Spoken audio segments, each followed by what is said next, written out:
taxman's taken all my dough and left me in my stately home, blazing on a sunny afternoon. So this one is a terrible idea, and it's a terrible idea because it relates to tax evasion. Tax evasion is always a terrible idea. First, it's unfair to honest taxpayers, and second, because it offends one of those actors you really don't want to offend. I'm speaking, of course, of the National Tax Collection Agency. In any case, here it is.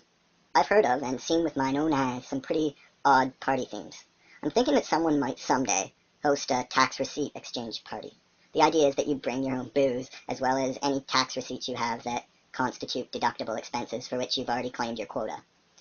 Now, the reason that this is a good idea, and thus a very bad idea, is that most people tend to cap out on certain categories of deductions, but not all of them.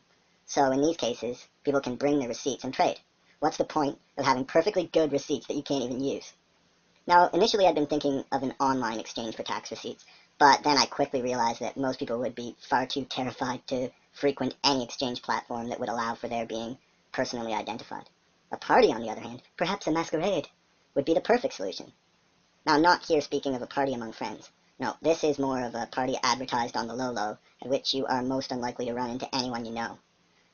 Party is also desirable because it allows for three-way exchanges, and I'm not talking about that. Person A trades one receipt with person C, and then trades the receipt he got from person C with person B. See, not every workable trade can be accomplished mano to mano directly, and so the liquidity of the market is facilitated when multiple counterparties are on hand.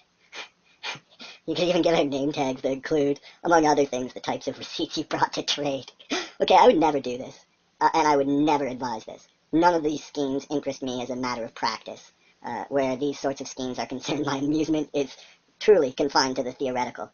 And since implementing these schemes is beyond anything I would ever consider for all variety of reasons, I guess I find a certain catharsis in simply sharing them. It's all I can do.